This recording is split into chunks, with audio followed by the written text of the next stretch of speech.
The elevator doors were still closing when Matteo Conti saw it. Sarah Davis, his assistant, the woman who kept his calendar, his empire, and his sanity from collapsing, had her arms around a man in the lobby corridor, her cheek pressed to his shoulder like she belonged there. Matteo's body moved before his mind caught up. His suit jacket pulled tight across his shoulders as he crossed the marble floor with controlled speed, the kind that made grown men step aside without understanding why. His jaw locked. His eyes burned. For weeks, he'd told himself he wasn't that kind of boss. Not the kind who watched. Not the kind who cared. But watching Sarah hug someone like that hit him like a switch flipping inside his chest. His hand shot out, palm flat against the elevator frame, forcing the doors to stop reopening with a soft chime. "Mr. Conti?" the security guard inside said, confused. Matteo didn't look at him. Matteo looked at Sarah. She didn't see him yet. She was still holding the man, laughing softly. Her shoulders relaxed in a way Matteo almost never saw in the office. A laugh that did not belong to the corporate floors of Conti Holdings. A laugh that belonged to someone who felt safe.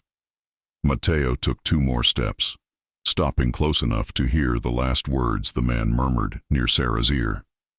"Still my girl," the man said, voice warm, teasing. "Still bossy." Sarah pushed him back, lightly, still smiling. "I'm not bossy. I'm efficient." The man grinned. He was tall, broad, clean-cut, expensive coat, hair perfectly styled. His face, too young. Matteo's anger sharpened into something darker, because Matteo knew the city. He knew the men who tried to get close to power, and Sarah, whether she understood it or not, stood at the doorway to his. Matteo's voice came out low. "Sarah." Her head snapped up. The smile vanished so fast it almost looked like it had never existed. Her posture straightened, the professional mask sliding into place with practiced speed. "Mr. Conti," she started, then stopped because Matteo wasn't walking like a boss. He was walking like a man who'd just seen something he couldn't accept. The other man noticed it too. His eyebrows lifted, like he'd just found the source of a pressure change in the room. Matteo stopped right in front of them. Close. Too close. His eyes went to the man's hands, still near Sarah's waist, like he hadn't realized he needed to move them. Matteo spoke without raising his voice. That was worse. "Who is this?" Sarah's lips parted. For a second, she looked like she might laugh at how serious he was. Then she didn't, because Matteo's expression wasn't a joke. "It's—" Sarah began. The man stepped forward first, offering his hand like he owned the air around them. "Ethan Davis," he said, polite and calm. "Nice to meet you."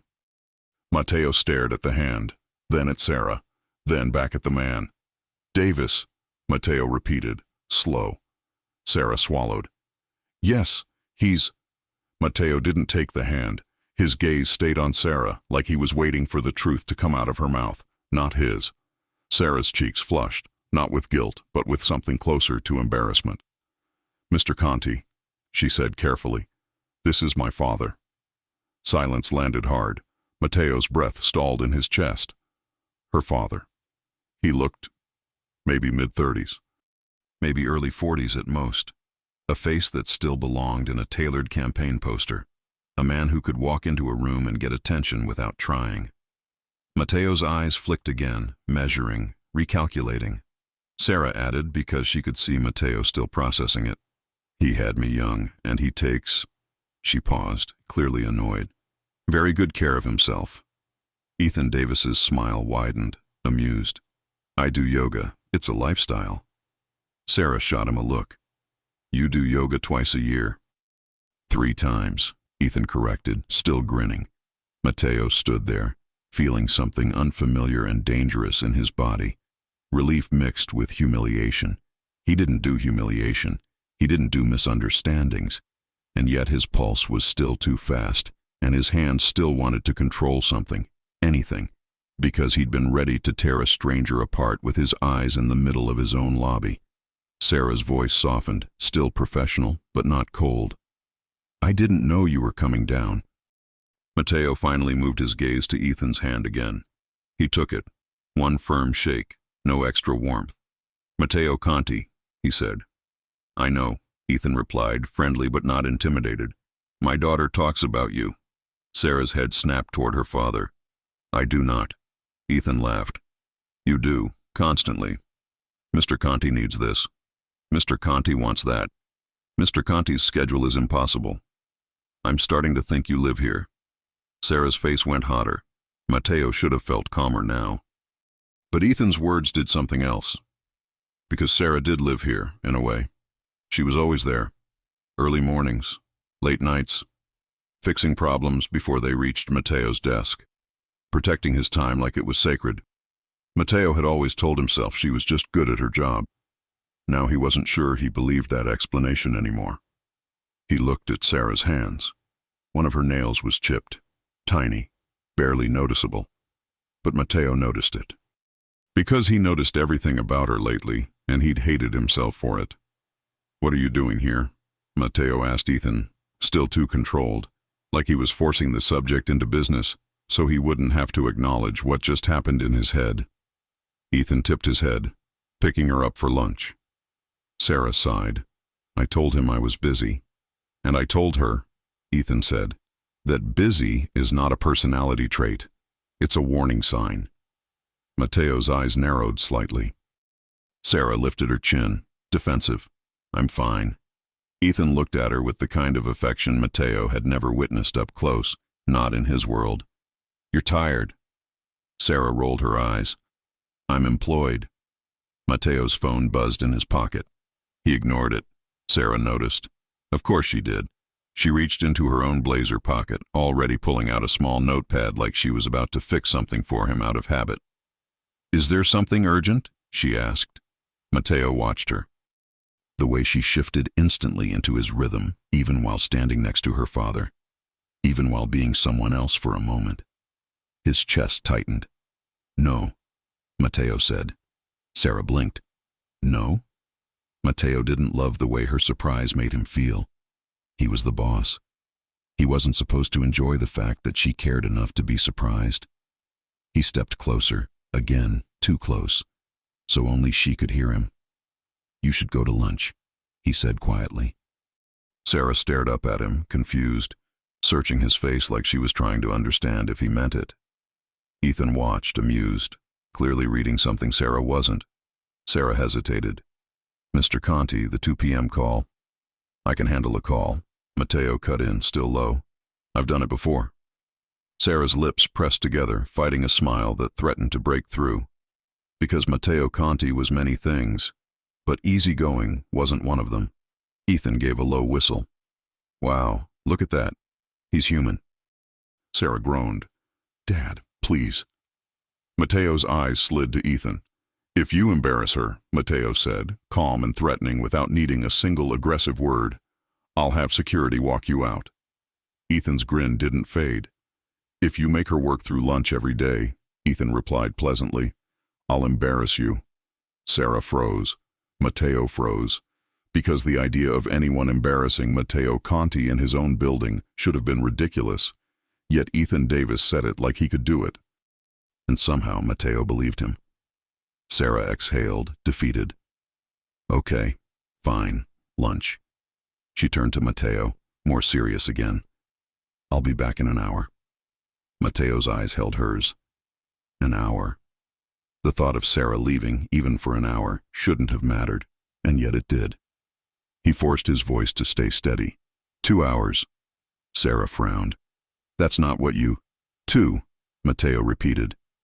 Ethan laughed again, delighted. "I like him." Sarah shot Matteo a look like, "Please don't make this weird." Matteo didn't answer, because it already was weird. It had been weird for months. He just hadn't admitted it. Sarah adjusted her blazer, then looked at Matteo like she was checking whether the world was still normal. It wasn't. Not with Matteo watching her like that. Not with Ethan watching Matteo like he'd already figured something out. Sarah walked away with her father toward the building exit, and Matteo stood there, still in the lobby, still feeling the heat of his jealousy like it had nowhere to go. His security guard cleared his throat behind him. Sir? Do you want me to? Matteo didn't turn. No, he said, but his eyes followed Sarah until the glass doors swallowed her. And the second she was gone, Matteo's phone buzzed again. He pulled it out. A message from an unknown number. I saw you in the lobby. You looked ready to kill someone. Is your assistant yours now? Or are you still pretending? Matteo's thumb hovered over the screen. His body went cold, because almost nobody had access to this building without him knowing. And someone was watching close enough to catch his expression. Matteo typed one word, then erased it. He looked up at the cameras above the lobby, and for the first time in a long time, Matteo Conti wondered if the real danger wasn't the world outside. It was the fact that Sarah Davis was starting to matter to him more than control ever did. And someone had noticed. Sarah slid into the passenger seat of her father's car and immediately exhaled like she'd been holding her breath for 10 hours.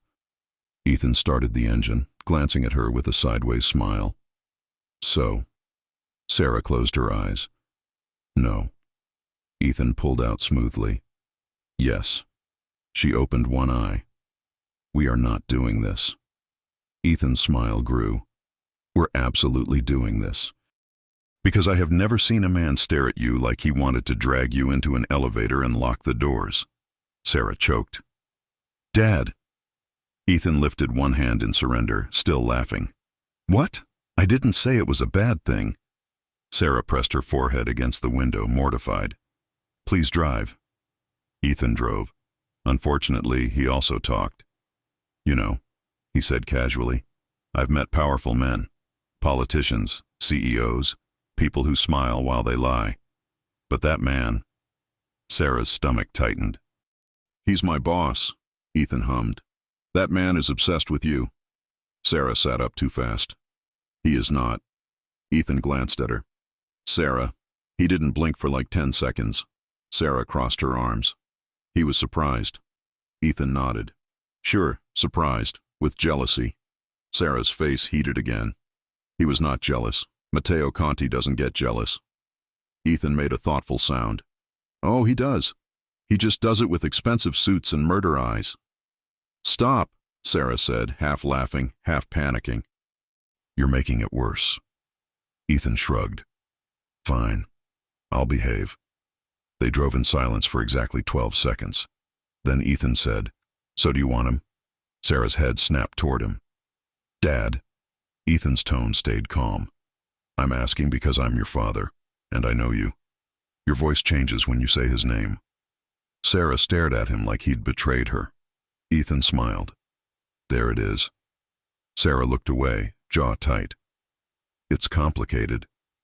Ethan parked outside a small upscale restaurant Sarah loved, but never had time to visit. He turned off the engine and looked at her fully now, serious beneath the teasing. Tell me the complicated part, he said. Sarah swallowed, because the complicated part wasn't work, not really. The complicated part was that Matteo Conti made her feel things she'd sworn she wouldn't feel again. The complicated part was that he was careful with her in quiet ways, like he noticed when she skipped breakfast, like he sent food to her desk without asking, like he walked her to her car late at night and acted like it was just security protocol. The complicated part was that he never touched her, never crossed the line. Yet sometimes, when he stood too close, Sarah felt like the line was already burning between them. Ethan watched her expression soften without her permission. I see it, Ethan said gently. Sarah forced a scoff. You see nothing. Ethan reached over and squeezed her hand.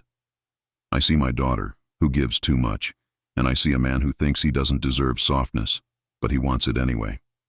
Sarah's throat tightened. She pulled her hand back, not because she didn't want comfort, but because she didn't want to cry in a car at lunch. I'm fine, she insisted. Ethan tilted his head. Are you happy?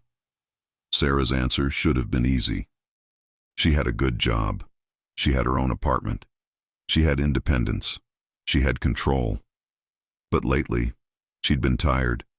Not just physically, emotionally. Because being near Matteo Conti felt like living beside a door that was always half open, inviting her into a life she didn't know how to step into. I don't know, Sarah admitted quietly. Ethan nodded like that was enough truth for now. Okay, then lunch. And after lunch, we'll do something radical. Sarah narrowed her eyes. What? Ethan smiled, innocent. We will not talk about your boss for 30 minutes. Sarah laughed despite herself. Impossible. They went inside. The hostess recognized Sarah and smiled warmly. Ms. Davis, your usual? Sarah froze. My usual?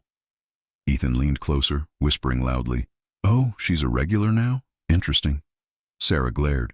I came here twice. They sat, ordered, and for a moment Sarah almost relaxed, until her phone buzzed. A calendar alert. 2:01 p.m. Confidential call. Mr. Conti. Sarah's chest tightened. She checked the time. 1:12 p.m. She could make it back. She always made it back. Ethan watched her instantly shift into work mode again and sighed. Sarah. I know, she said, already reaching for her phone to text Mateo. I said 2 hours, Ethan caught her wrist gently. Don't. Sarah blinked. Dad. He kept his voice calm but firm. This is lunch. You are allowed to eat without apologizing to a man who can buy entire buildings. Sarah's eyes flicked away. You don't understand. Ethan leaned in. I understand more than you think. You're scared that if you're not perfect, you'll be replaceable. Sarah's breath caught. Ethan softened. But sweetheart, if he replaces you because you took lunch, he doesn't deserve you. Sarah swallowed hard. Then her phone buzzed again. A text. Mateo. Where are you? Her fingers hovered. She typed. With my dad. Lunch. Back soon. 3 dots appeared immediately. Mateo. 2 hours. I meant it. Sarah blinked at the screen. Ethan watched her face. What? Sarah tried to keep her voice neutral. He said, 2 hours. Ethan's grin returned. Oh, he's gone. Sarah shook her head, but her lips betrayed her with the smallest smile. And then another message came through, from an unknown number. He let you leave? Interesting. He won't once he realizes what you are. Sarah's stomach dropped. Her smile vanished. Ethan noticed instantly. Sarah. She stared at the screen, pulse rising. I just got a weird text. Ethan's expression sharpened. Show me. Sarah hesitated, then turned the phone. Ethan read it, his playful energy disappearing like a light switching off. That's not funny, he said quietly. Sarah's voice went thin. It's not my dad teasing. It's someone else. Ethan looked around the restaurant, scanning faces like he'd done it 1,000 times in other situations. Sarah frowned. Dad, why are you looking like that? Ethan's jaw tightened. Because I don't like strangers watching you. Sarah's voice cracked slightly. Neither do I. She forced herself to breathe, forced herself to look normal, forced herself to keep her hands steady, but her mind raced. What you are. What did that mean? Sarah was an assistant, a woman with a job and a life. Nothing secret, nothing dangerous. Unless... Sarah's stomach turned as a thought formed. Unless someone knew something about Mateo, something about his world. And they thought Sarah was more than she seemed. Ethan reached across the table and covered her hand again, warmer this time. Listen to me. Sarah's eyes lifted. Ethan's voice stayed low. You're not alone. You hear me? Sarah nodded, but she didn't feel steady. Because the message wasn't just creepy. It was specific. It implied a person who understood power games, and it implied they were close enough to watch Mateo in the lobby. Close enough to watch Sarah now. Sarah looked up, scanning the restaurant with new fear, trying to spot a stare that lingered too long. And then her phone buzzed again. This time it was Mateo. A call. Sarah stared at the screen. Ethan didn't tell her what to do. He just watched, serious, protective. Sarah answered. Mr. Conti? Mateo's voice came through low and controlled. Too controlled. Sarah, he said. Where exactly are you? Sarah swallowed. A restaurant, Midtown. A pause. Then Mateo said, Stay there. Sarah's heart jumped. What? Why? Mateo's next words were quiet, sharp, and not like him at all. Because I just got a message too. Sarah's blood went cold. What message? She whispered. Mateo exhaled once, like he was trying to keep his voice steady. One that said, Mateo replied, if I want to keep you, I'll have to prove it. Sarah's fingers tightened around the phone. Ethan leaned closer, hearing enough to understand it was serious. Sarah's voice shook. Mateo, who is doing this? Mateo didn't answer right away. When he finally spoke, his voice was darker, protective in a way Sarah had never heard from him so directly. I don't know yet, he said, but I'm coming to you. Sarah's stomach flipped, not with fear alone, with something else, something dangerous, because Matteo Conti coming to her, showing up in public, stepping into her space, was a line they had not crossed. And if someone was forcing him to cross it? Sarah stared at her father, who was already standing, already ready. And Sarah realized the next 2 hours weren't going to be about lunch at all. They were going to be about who wanted her attention, and why. And what Matteo Conti would do when he decided she was worth protecting. And the biggest question Sarah couldn't stop thinking was, if Matteo finds whoever is behind this, will he still be able to keep his feelings under control? Matteo Conti arrived like the building belonged to him, even though it didn't. The restaurant's glass door swung open and the entire room felt it. Not because he was loud, he wasn't. Not because he demanded attention. He didn't have to. He walked in with calm precision, dark suit perfect, sleeves tailored, expression unreadable, except for his eyes. His eyes weren't business. They were locked on Sarah. Sarah stood the moment she saw him, heart doing something stupid in her chest. She'd seen Matteo in meetings, in boardrooms, in private elevators, in his office after midnight, when the city lights made the windows look like a wall of stars. But seeing him here, where she was supposed to be just a normal woman having lunch with her dad, felt intimate in a way she wasn't ready for. Ethan was already on his feet too, his protective stance subtle but unmistakable. Matteo crossed the room without hesitation. He stopped in front of Sarah first. Are you okay? He asked. No, Ms. Davis. No, my assistant. No professional distance.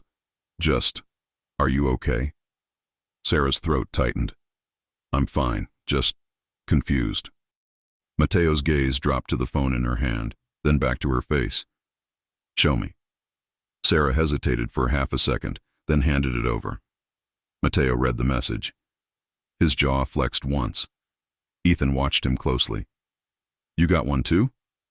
Matteo didn't even glance away from the screen. Yes. Sarah's stomach turned. What did it say? Matteo lifted his eyes to hers. Not something you needed to read. Sarah straightened. Matteo. That use of his first name came out before she could stop it. The air between them changed instantly. Matteo's eyes narrowed. Not angry. Something else. Something hot and sharp that made Sarah's skin feel too aware of her own body. Ethan coughed politely. Well, that's interesting. Sarah shot her dad a warning look that begged him to stay quiet. Ethan ignored it. Matteo finally answered, voice controlled. It said someone knows where you live. Sarah's blood went cold. Ethan's expression hardened. What? Sarah's voice went thin. How would anyone? Matteo handed her phone back, not taking his eyes off her. That's why I came. Sarah tried to breathe normally, tried not to show how much that sentence affected her. Not just because it was scary, but because it was Matteo. He had crossed the city to get to her, not to the office, not to a meeting, to her. Ethan folded his arms. So what now? Matteo's gaze flicked to Ethan for the first time. A beat of silence, two men measuring each other. Then Matteo said, Now you go home. Sarah blinked. What? Matteo's voice stayed low. You're done for the day. Sarah stared at him like he'd lost his mind. I have a 2 p.m. call and I'll take it, Matteo cut in. Sarah opened her mouth. Matteo stepped closer, just enough to block the restaurant's noise from her ears. His scent hit her. Clean, expensive. Something subtle that made her mind go stupid for half a second. "You're shaking," he murmured so only she could hear. "I'm not," Sarah lied. Mateo's eyes dipped to her hands. She hated that he was right. He leaned in slightly. "Sarah?" One word. Her name. It did more to her than it should. "I need you safe," he said. Her chest tightened. "I am safe. This is probably just—" Mateo's gaze sharpened. "Don't minimize it," Sarah swallowed.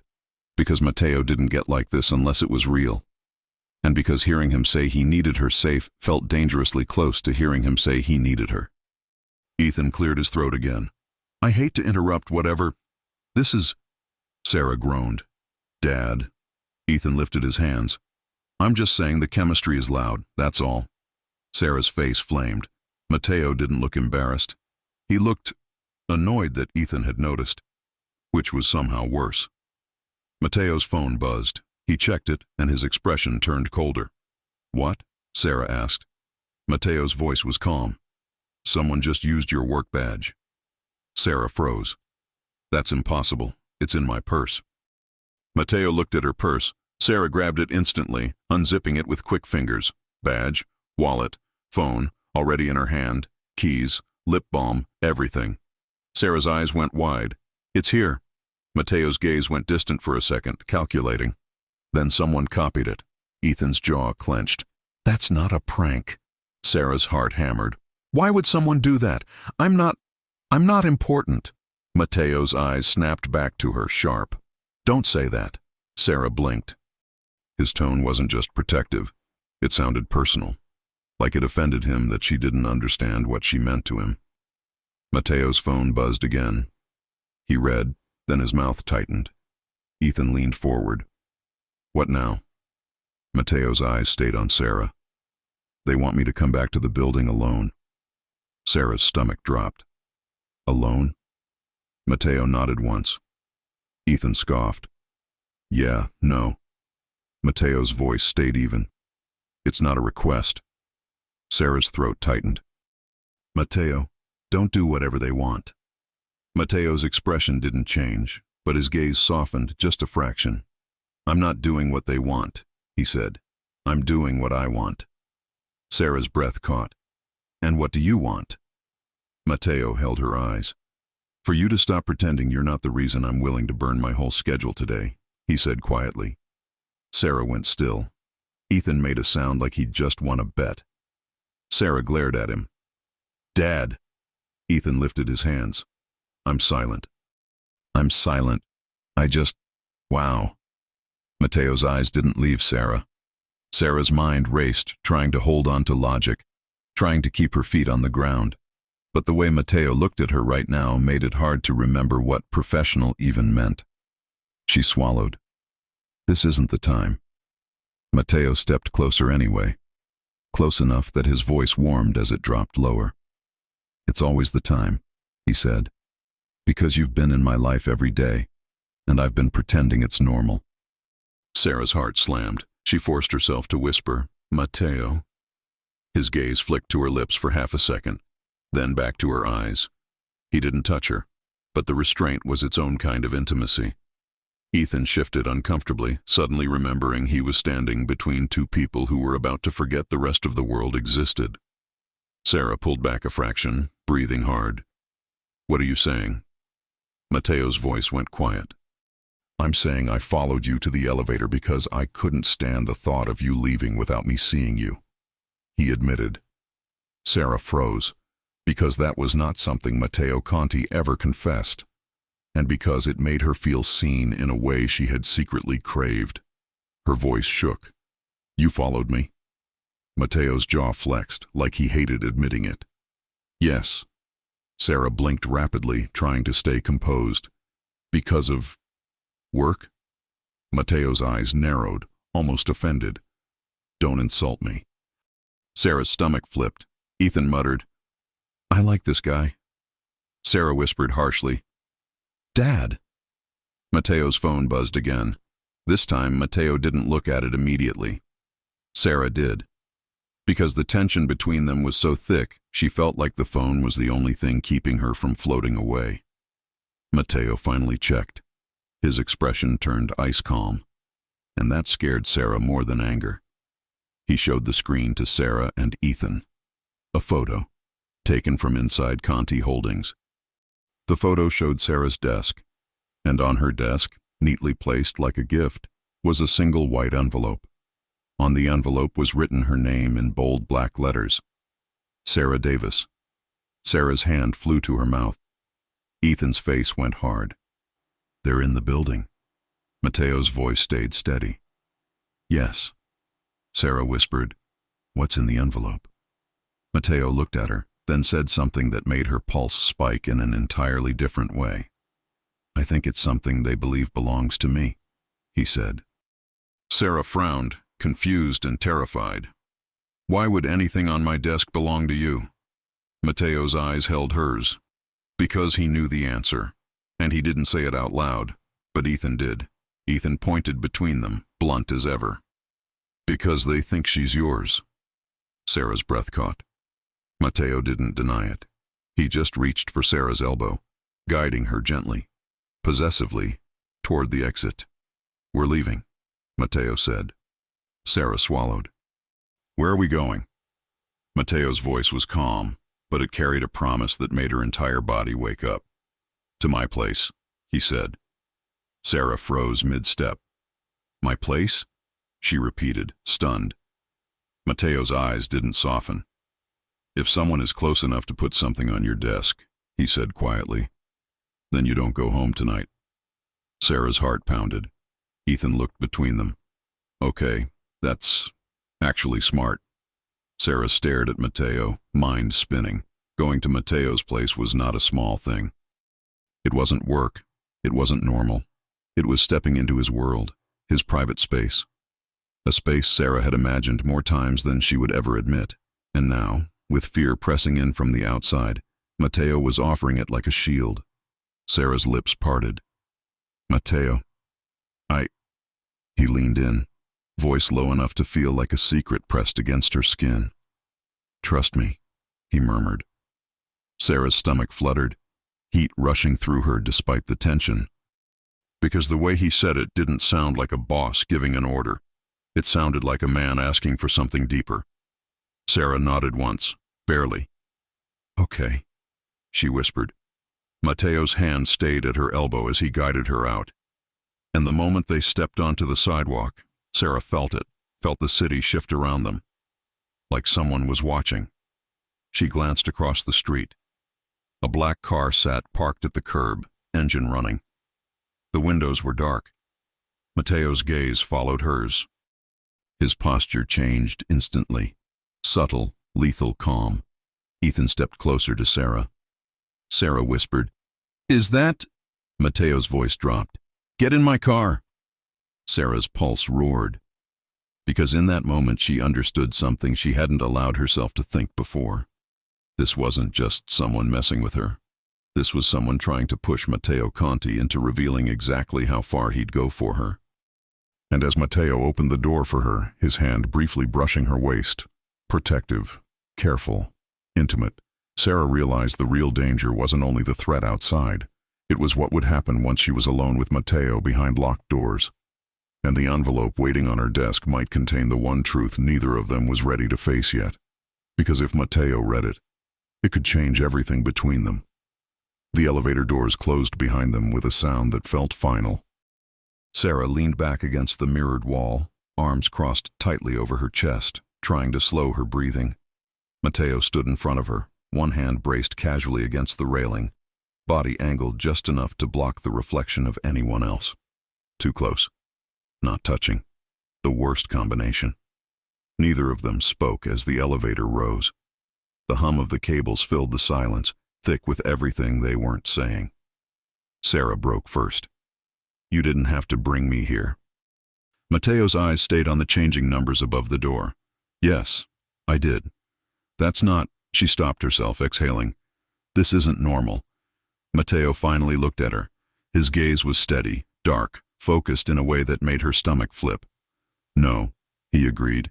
"It isn't." The elevator dinged softly. Private floor.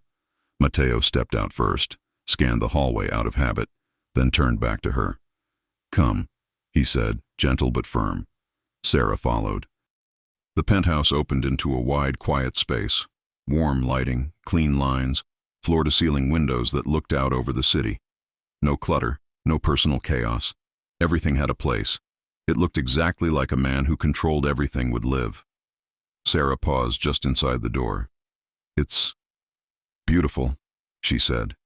Mateo closed the door behind them and locked it. The sound clicked in her chest. "Sit," he said, nodding toward the couch. Sarah hesitated. "I'm fine standing." Mateo didn't move closer. He just looked at her. "Sarah," he said calmly, "you've been on your feet since 6 this morning. Sit." She rolled her eyes, but she sat. Mateo disappeared into the kitchen area and returned with a glass of water, placing it in her hands before she could refuse. "Drink." She did. Only after did she realize how dry her throat had been. Mateo sat across from her, not beside her, resting his forearms on his knees, posture open but alert.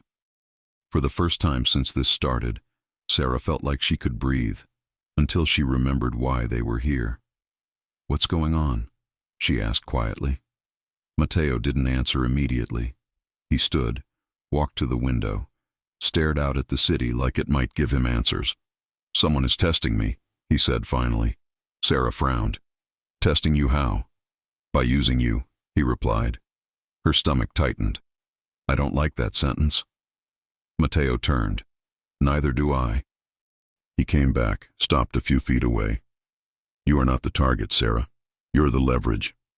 Sarah crossed her arms again. "That's comforting." "I didn't say it was comfortable," he said. "I said it was true." She swallowed. "Why me?"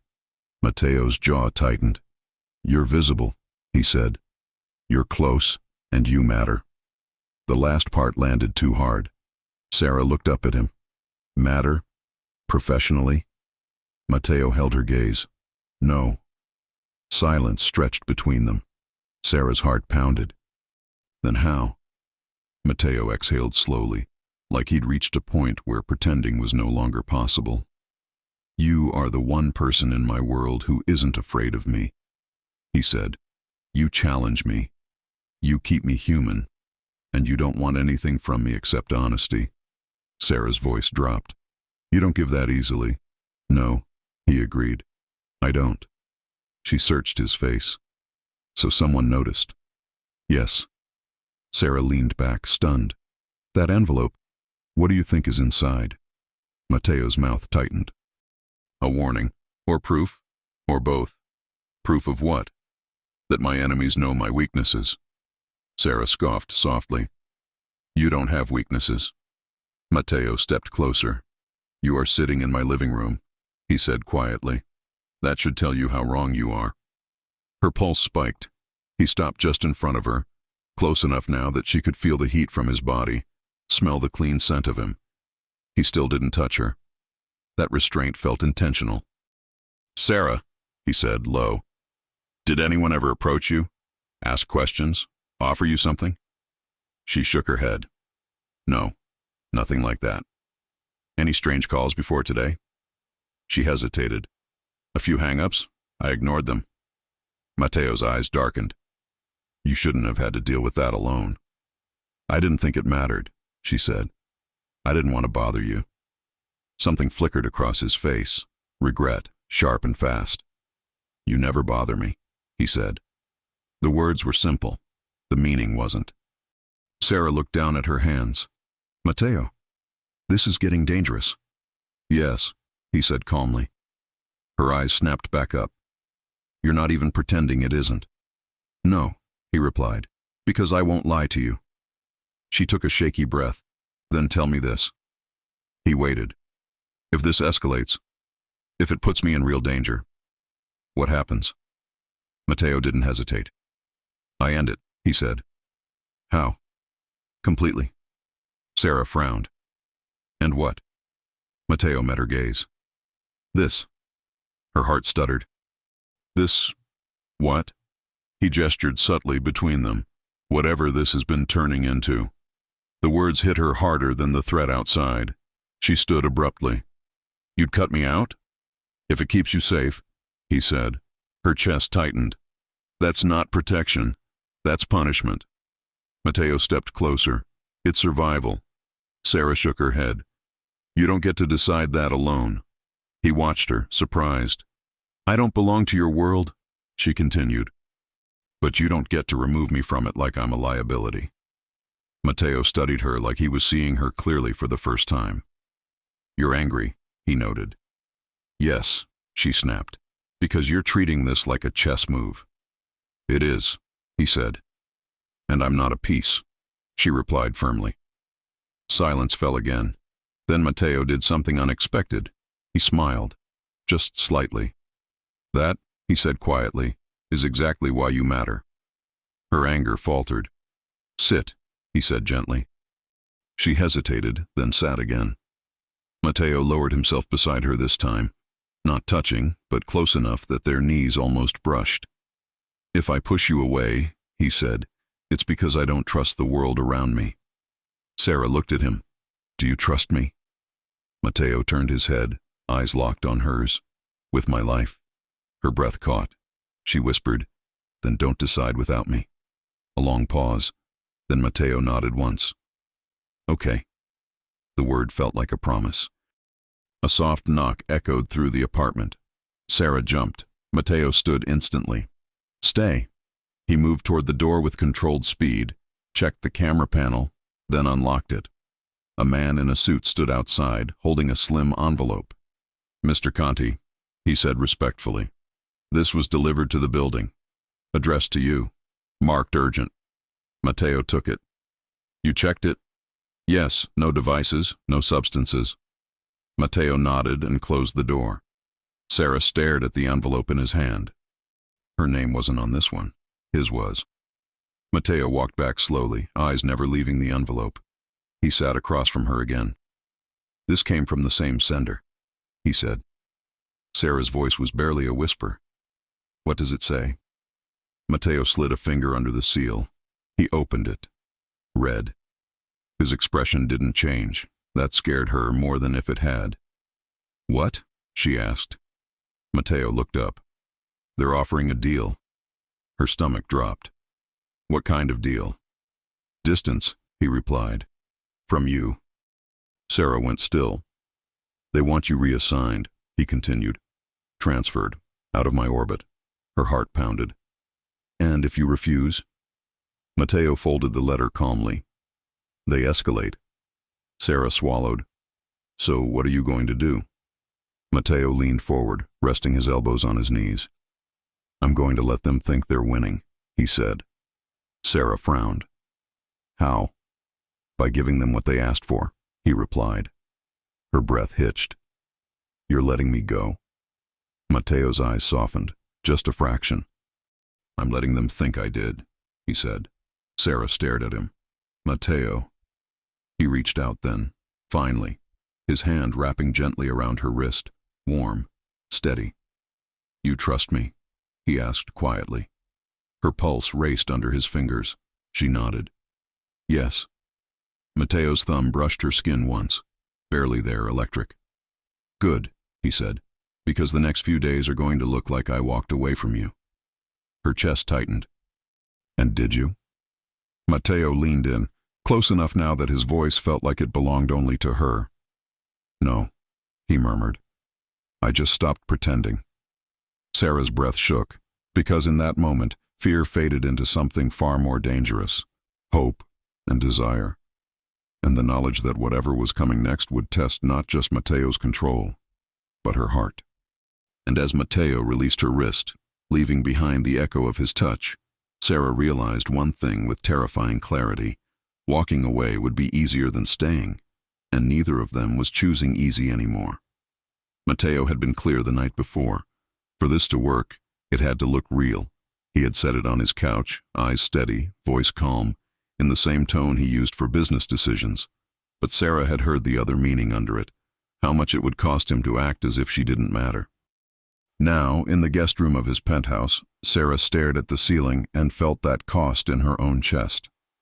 The room was quiet, clean, and carefully arranged. A glass of water sat on the nightstand.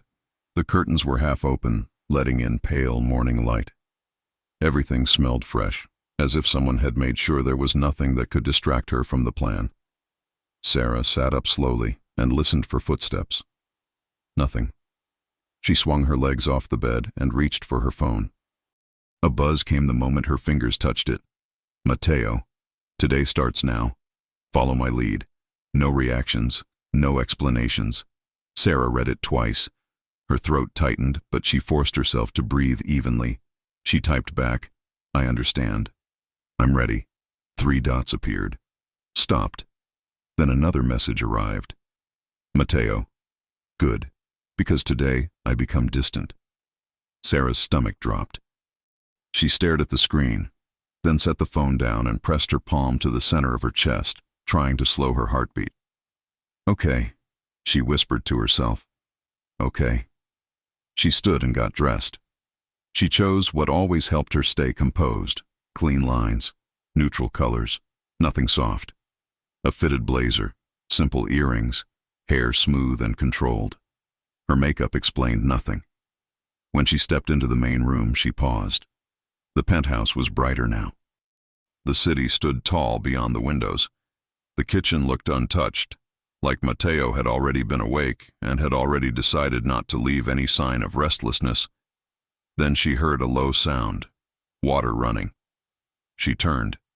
Mateo was in the kitchen, sleeves rolled once, tie already on, coffee cup in hand. He looked calm in the way only he could look calm, like he hadn't spent the night planning how to keep her safe without making her feel trapped. He didn't smile. He didn't step closer. He didn't say her name with the warmth he'd used the night before. He simply nodded toward the counter.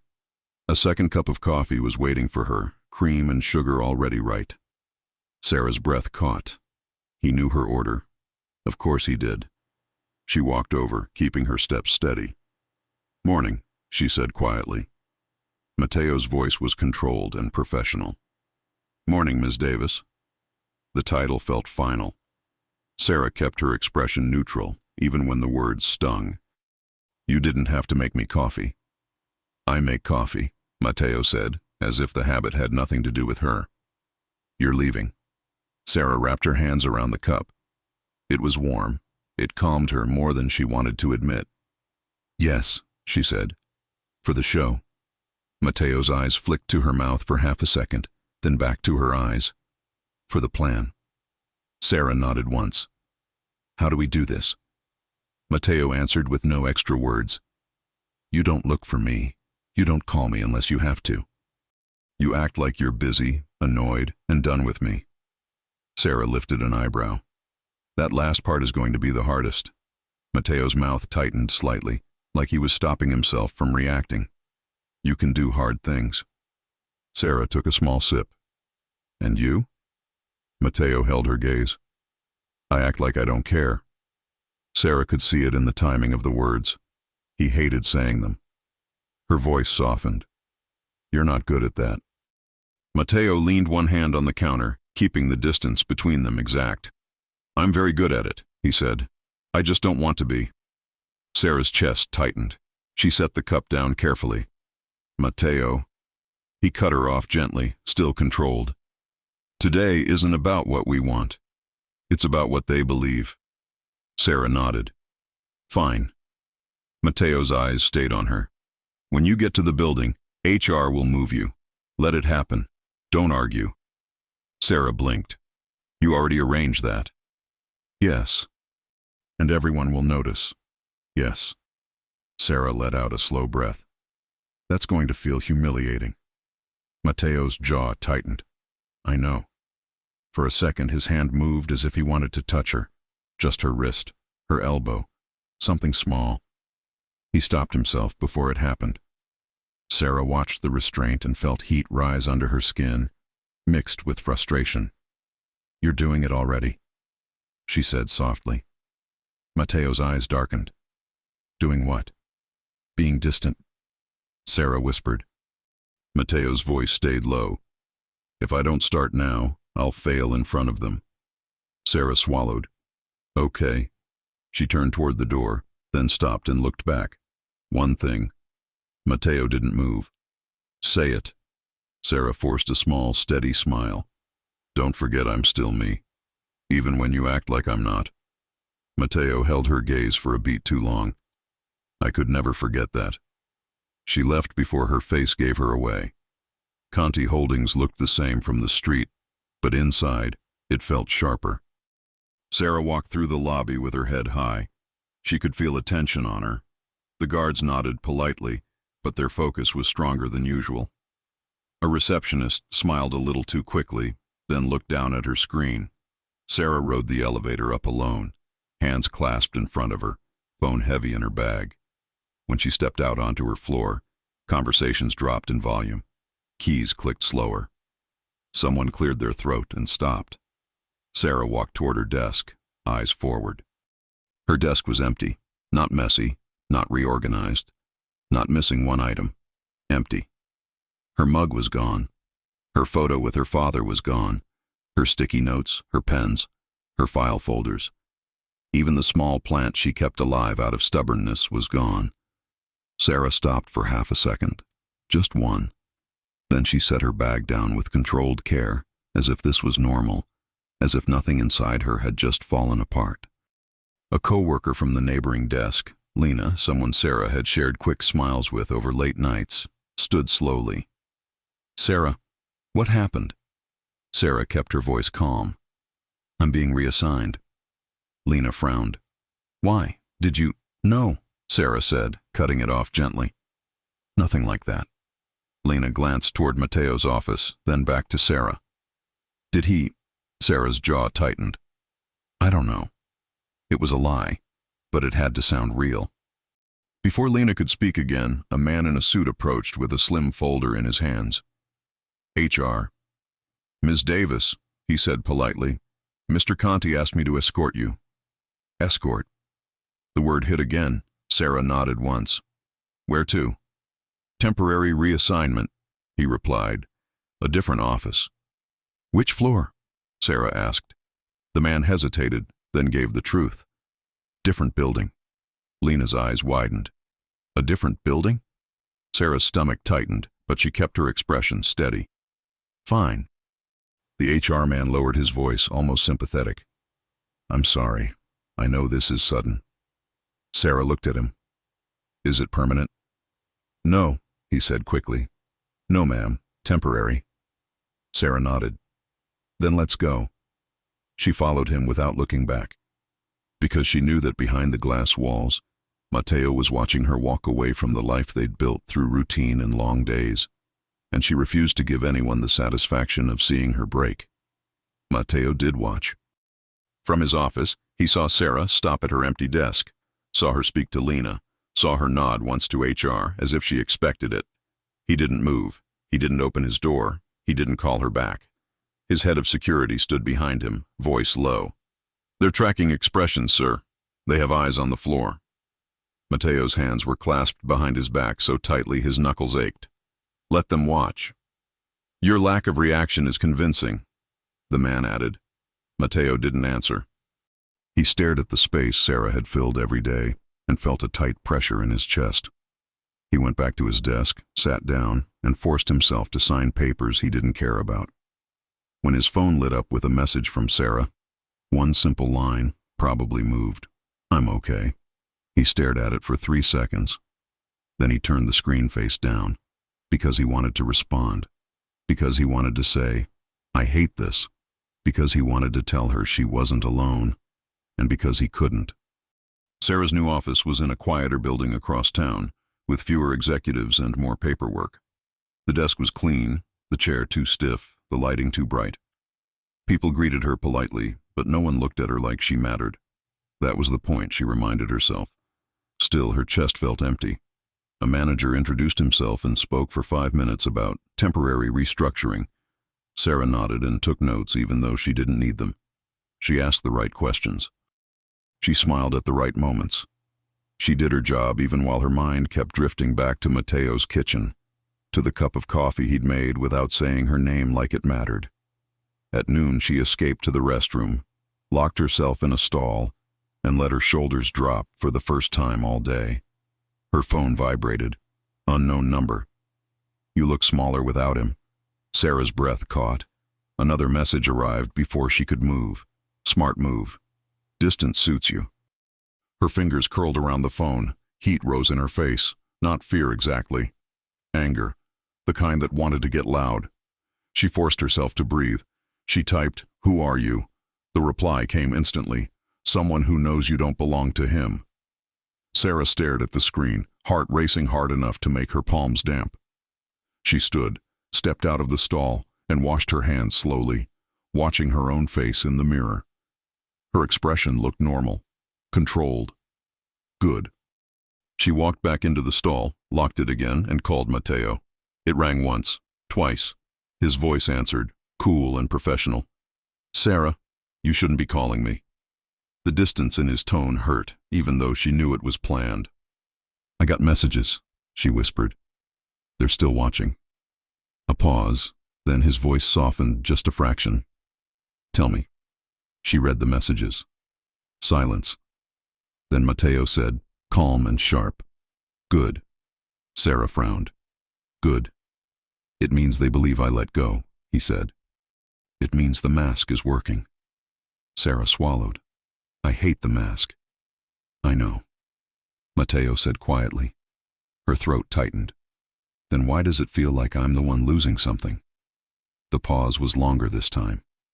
When he spoke again, the words were low, honest, and more personal than he should risk. "Because you're the only thing in my life that isn't replaceable."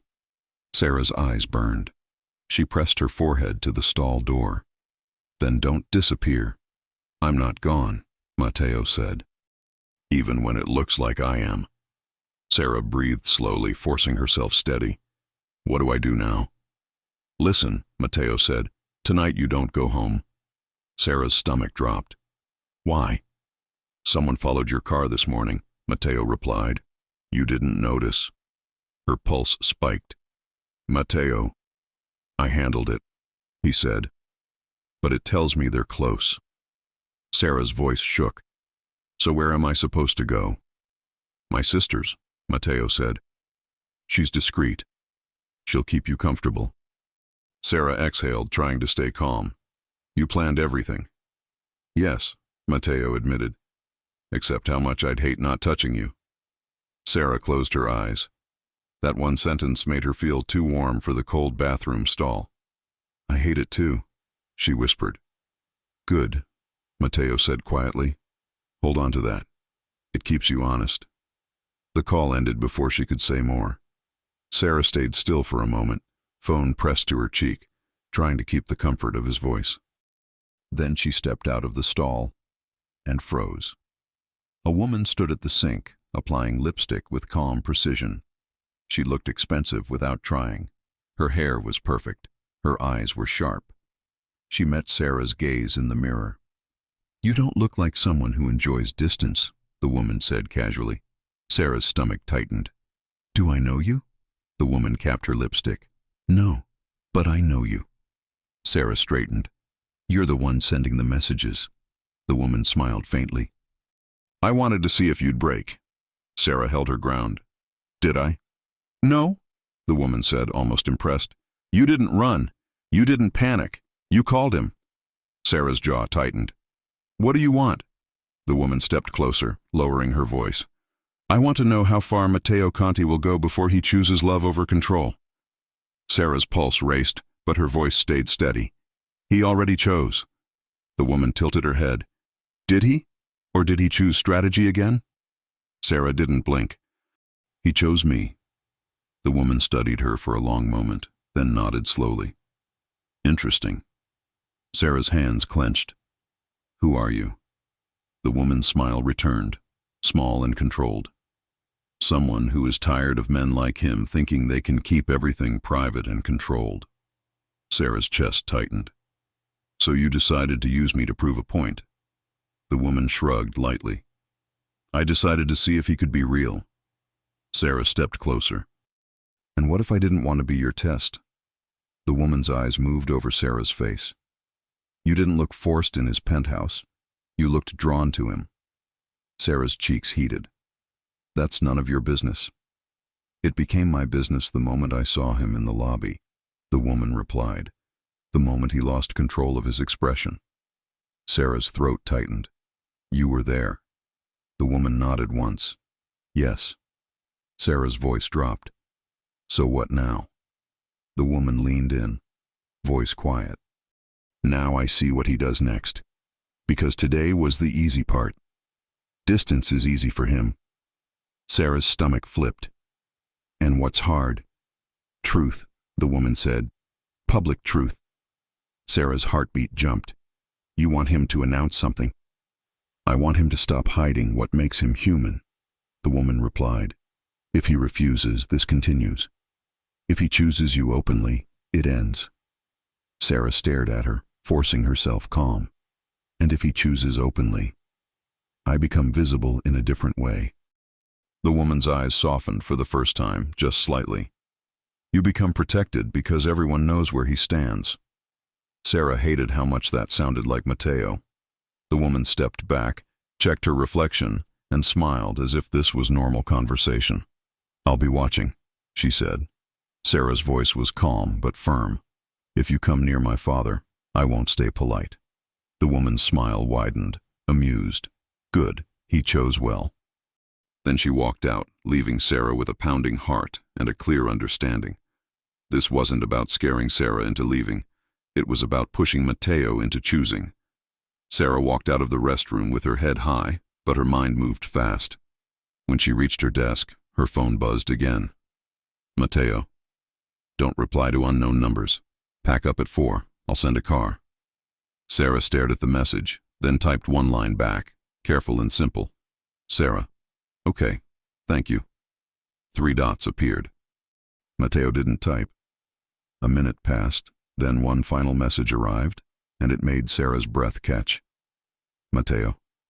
Tonight we talk about what we are. No more hiding. Sarah stared at the screen, chest tight, fingers trembling slightly. Because the next step wasn't strategy, it was truth. And she didn't know if she was more afraid of what the world would do with that truth, or how much she wanted it anyway. The moment Sarah stepped into the black car at 4 p.m., her phone buzzed again. Unknown. Number. Tomorrow morning. If he stays silent, you'll pay for it. Sarah's stomach tightened so fast she felt it in her throat. She didn't type back. Matteo had warned her. She locked the screen and forced her hands to stay still on her lap. The driver didn't look at her in the mirror. He drove like he'd done this 1,000 times. Smooth turns, steady speed, no unnecessary stops. Mr. Conti said you'd be with us for the evening, ma'am, he said politely after a minute. With you? Sarah repeated, trying to keep her voice calm. With his family, the driver clarified. His sister. Sarah's chest tightened again, but this time it wasn't only fear. Matteo's sister meant a real door into Matteo's life. Not the office, not the controlled glass walls and schedules. Family. Sarah stared out the window as the city moved past. She kept thinking about Matteo's last message from the bathroom. Tonight, we talk about what we are. No more hiding. It sounded like a promise. It also sounded like a line being crossed. Sarah wasn't naive. She understood what being close to a man like Matteo meant. People watched him. People studied him. People wanted to use anything that mattered to him. But now she also understood something else. Matteo was done acting like she didn't matter. And someone had decided to turn that into a public test. The car pulled up in front of a townhouse in a quiet, upscale neighborhood. Warm lights glowed behind the windows. It didn't look like a fortress. It looked lived in. Sarah exhaled slowly as the driver opened her door. You're safe here, he said, still professional. Ms. Conti has security. Discreet. Sarah nodded. Thank you. As she stepped up to the door, it opened immediately, as if someone had been watching from inside. A woman in her early 30s stood there in a soft sweater and jeans, hair in a loose bun, holding a wine glass like she'd decided 5 minutes ago that the evening would be calm no matter what the city was doing. "You must be Sarah," the woman said, smiling. Sarah blinked. "Yes. I'm Olivia," she replied. "Come in before you freeze out there." Sarah stepped inside. The house smelled like coffee and something warm from the kitchen, fresh bread maybe. The kind of smell that made you feel human again. Olivia looked her up and down once, then gave her a sympathetic smile. "You look like you've been holding your breath for 2 days." Sarah let out a laugh that sounded tired. "That obvious?" "Mm-hmm," Olivia said. "Don't worry, I'm not scary." Sarah's eyebrows lifted. "Are you sure? You're related to Mateo." Olivia's grin widened. "That's fair. But no, I'm the normal one." Sarah tried to relax, but her shoulders still felt tense. Olivia noticed immediately. "Shoes off or keep them on, I don't care," Olivia said, waving a hand. "But I do care that you eat something." Sarah hesitated. "I'm not hungry." Olivia gave her a look. "That's what people say right before they pass out dramatically on my hardwood floors. Come on." She guided Sarah into the kitchen and pointed to a stool at the counter. Sarah sat automatically, as if her body was grateful for permission to pause. Olivia set a plate in front of her, something simple and comforting. Bread, cheese, fruit. Nothing fancy. "Eat," Olivia said. Sarah stared at the plate. "You sound like him." Olivia's smile turned softer. "Yeah, he's not the only one who notices when you don't take care of yourself." Sarah took a small bite and realized she really was hungry. Olivia leaned against the counter, studying her gently. "He didn't tell me details," she said. "He just said you needed somewhere safe and quiet." Sarah swallowed. "Does he ever tell anyone details?" Olivia laughed. "No, he tells the truth like it's a limited resource." Sarah smiled despite herself, then looked down at her hands. "I don't want to cause problems for him." Olivia's expression sharpened a little. "You didn't cause this." Sarah glanced up. "You know someone is doing this on purpose." Olivia nodded slowly. "I know enough." Sarah exhaled. "Then you know the part that scares me isn't the messages." Olivia tilted her head. "What scares you then?" Sarah hesitated, then admitted it quietly. "How much I care."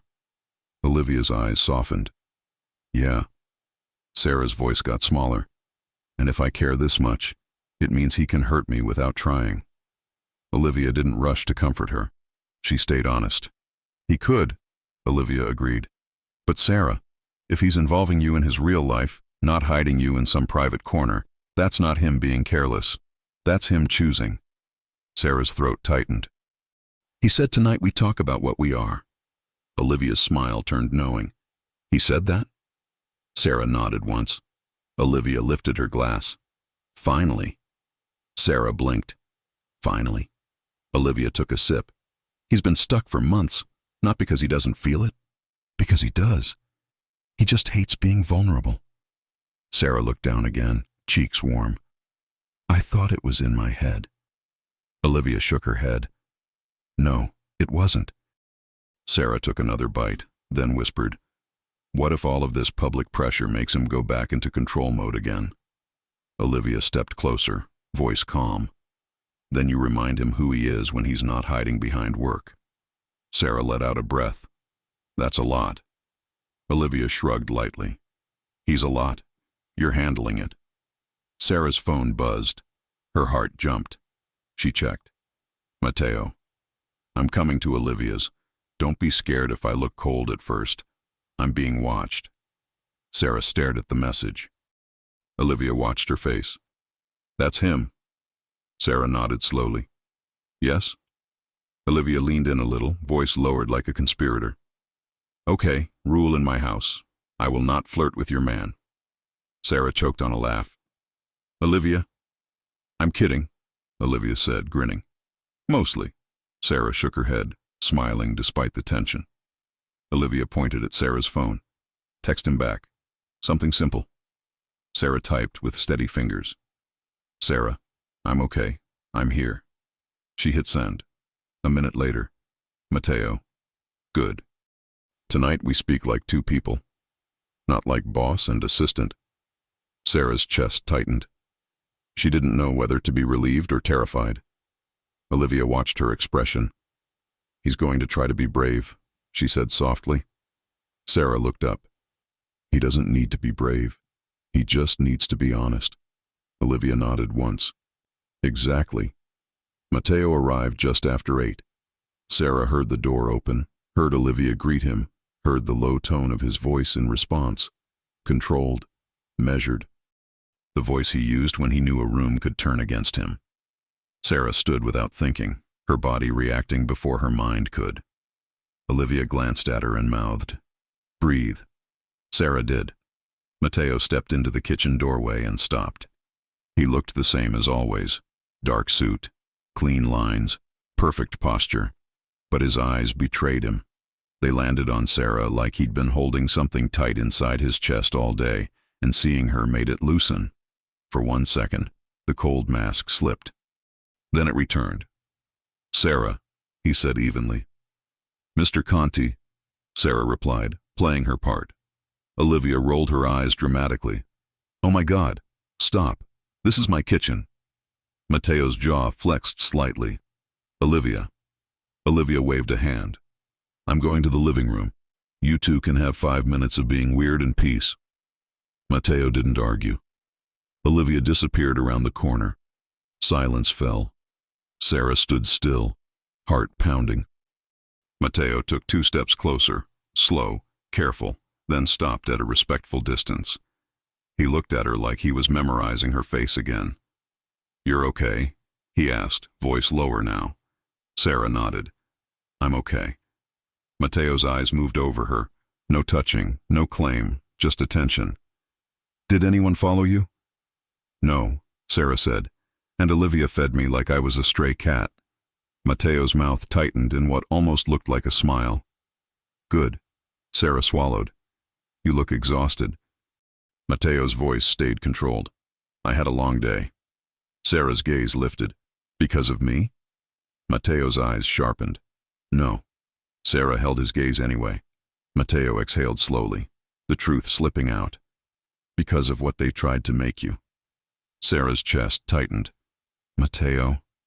He stepped closer, just enough that she could feel his heat. He still didn't touch her, but his presence did what touch would have done. "I'm sorry," he said quietly. Sarah blinked. "For what?" "For making you feel like you had to earn safety," he replied. "You should have had it automatically." Her throat tightened. "You were trying to protect me." "I was trying," Mateo corrected softly. "And I hated every minute of being distant." Sarah's breath caught. "So stop." Mateo's jaw flexed. "Not yet." Sarah's eyes widened slightly. "Not yet?" Mateo's voice dropped. "Because tonight isn't only about what I want. It's about what you want." Sarah stared at him.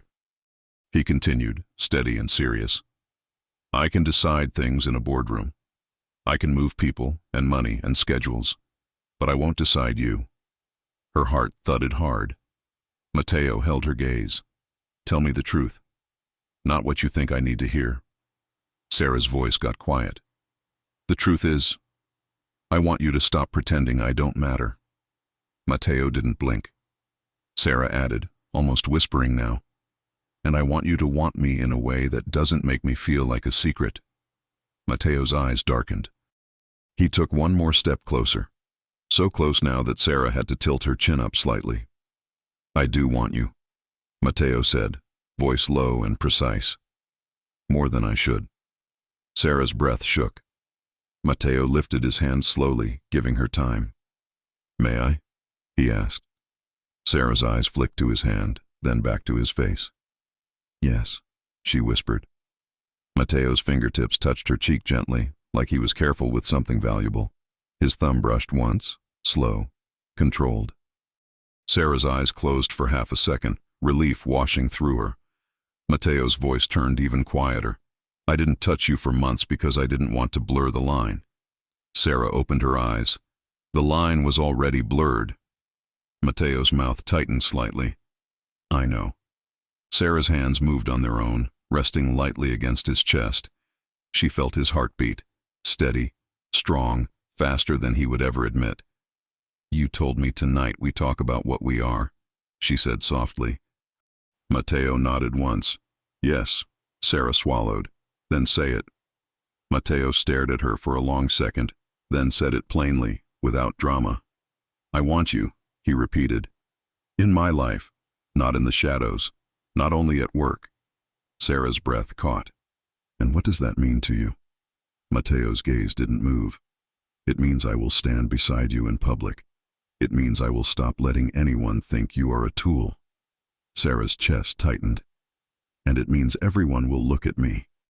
Mateo's thumb moved again, slow. "They will," he admitted. "But they will look at you because I'm proud, not because you're exposed." Sarah whispered, "You're sure you can do that?" Mateo's expression turned firm. "I already did it today." Sarah blinked. "What did you do?" Mateo hesitated, just a fraction. Then he said, "I agreed to a morning meeting." Sarah's stomach tightened. "With who?" Mateo's eyes stayed on hers. "The person behind this." Sarah's body went still. Mateo's voice remained calm. "I went alone. I spoke. I made it clear." Sarah swallowed. "Who is she?" Mateo's jaw tightened. "Her name is Victoria Hale." Sarah's heart jumped. "The woman in the restroom." Mateo nodded once. Sarah's voice rose slightly despite her effort to stay calm. "You know her?" "I do," Mateo admitted. Sarah pulled her hand back from his chest, shock and anger mixing. "And you didn't tell me?" Mateo caught her wrist gently, not forceful, just stopping her from stepping away. "Listen." Sarah's eyes flashed. "I was tested, threatened, moved like a piece, and you knew the person doing it." Mateo's voice stayed steady. "I didn't know it was her at first." Sarah froze. "What?" Mateo exhaled. "I knew someone was pushing. I didn't know it was Victoria until today." Sarah's throat tightened. "Then why was she doing it?" Mateo looked at her carefully. "Because she's my aunt." Sarah's breath caught. Mateo continued, voice controlled but honest. "She sits on the family trust. She controls voting power in the company until certain conditions are met." Sarah stared at him. "Conditions?" Mateo's jaw flexed. "Stability, reputation, proof that I'm not reckless." Sarah's eyes narrowed. "So she decided to test your heart like it's a business report." Mateo's voice got lower. "Yes." Sarah shook her head, anger rising. "That's insane." "It is," Mateo agreed, "and I told her to stop." Sarah's voice trembled. "Did she?" Mateo's eyes held hers. "Not completely." Sarah's stomach dropped. "Mateo." Mateo stepped closer again, careful. "That's why tomorrow morning matters." Sarah swallowed. "What happens tomorrow morning?" Mateo's voice stayed steady. "She wants one thing." Sarah's hands clenched. "What?" Mateo didn't hesitate. "She wants me to name you openly," he said. "Not as my assistant, as the woman I chose." Sarah's heart slammed. Mateo added, quieter, "And she wants to hear it from you too. That you're here because you want to be, not because you're afraid to lose your job." Sarah stared at him, overwhelmed. Mateo's hand returned to her cheek, grounding her. "I won't ask you to do anything you don't want." Sarah's voice went small. "If I say no, what happens?" Mateo's jaw tightened.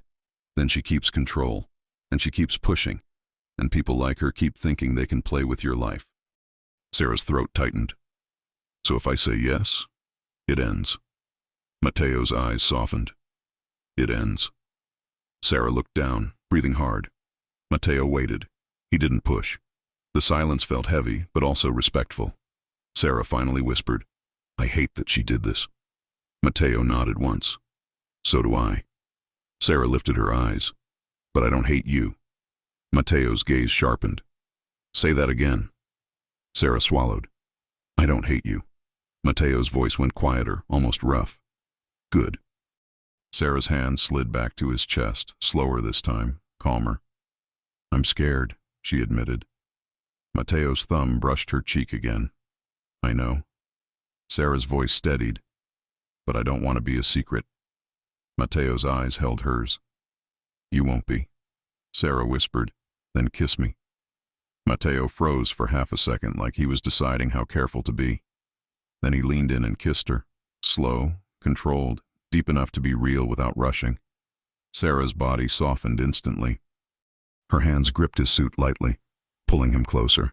Mateo's arm wrapped around her waist, firm and warm, holding her like he'd wanted to for a long time. When he pulled back, his forehead rested against hers. I've wanted to do that, he said quietly, since the first week you worked for me. Sarah exhaled shakily. You could have. Mateo shook his head once. Not like this. Sarah whispered. Like what? Mateo looked at her, serious. Like I mean it. Sarah's chest tightened in the best way. A soft sound came from the living room. Olivia clearing her throat dramatically. Just letting you know, Olivia called out. I can hear the silence. That's how I know you're kissing. Sarah's face flamed. Mateo's mouth tightened like he was fighting a smile. Olivia laughed. I'm happy for you, but also, you owe me for emotional distress. Sarah covered her face for a second, then laughed quietly, relief spilling out. Mateo's hand stayed at her waist, anchoring her. He lowered his voice. Tomorrow morning, I'll be in that room with Victoria and 2 board witnesses. Sarah's laughter faded as reality returned. Mateo continued, calm and clear. I will speak first. Then you will speak only if you want to. Sarah swallowed. And if I freeze? Mateo's eyes held hers. Then you squeeze my hand and I'll finish for you. Sarah breathed out. And after? Mateo's voice softened. After, we go back to work like adults. We set boundaries. We keep it respectful, but we stop hiding. Sarah whispered. And what are we then? Mateo didn't hesitate this time. We're 2 people who chose each other, he said. On purpose. Sarah's heart pounded. Her phone buzzed in her pocket. She pulled it out. A new message. Victoria Hale, 9 a.m. Sharp. Bring her. 1 sentence from you, 1 sentence from her. Then this ends. Sarah stared at the screen, pulse loud in her ears. Mateo watched her face. She texted? Sarah nodded. Mateo took the phone gently, read it, then looked back at Sarah. We don't go in scared, he said. We go in steady. Sarah swallowed hard. And if she's not satisfied? Mateo's expression turned firm. Then I stop asking. Sarah's breath caught. What does that mean? Mateo's voice dropped. It means I'll take control back from my family, even if it costs me comfort. Sarah stared at him, heart racing. Because that wasn't a business threat. That was Mateo choosing a life with her, even if it complicated everything else.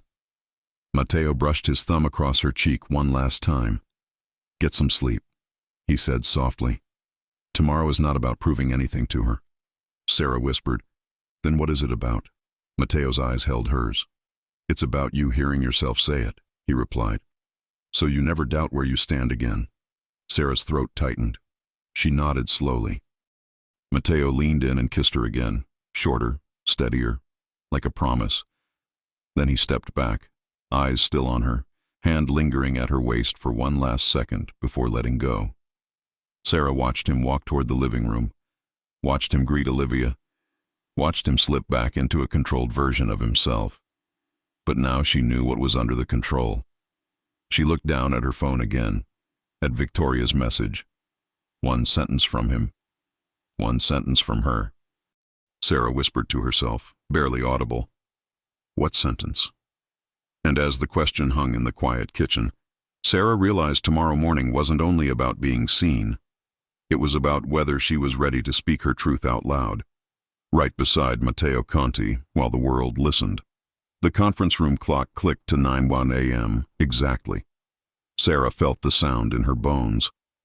She stood beside Matteo at the long polished table, her fingers lightly threaded with his under the table, hidden from the 2 board witnesses seated across from them, but not hidden from Matteo. His thumb pressed once against her knuckles, steady and calm, like a private promise. Across the table, Victoria Hale sat perfectly composed, a folder closed in front of her, a cup of tea untouched. Olivia stood near the glass wall, arms crossed, watching with the relaxed face of someone trying not to set the room on fire with her sarcasm. Victoria's eyes moved to Sarah first, measuring, clinical, and a little too sure. Then Victoria looked at Matteo. "Good morning," Victoria said politely. "We'll keep this simple." Matteo's posture didn't change. "That was your request." Victoria nodded. "One sentence from you, one sentence from her, and this ends." Sarah's heart beat hard, but she kept her shoulders relaxed. The fear she'd felt earlier had changed into something else now, something stronger, a quiet refusal to be treated like a test. Victoria slid a single sheet of paper toward Matteo. Before the sentences, a clarification. Matteo didn't touch the paper. "Speak." Victoria's lips curved faintly. "You're learning." "Good." She turned to the two witnesses.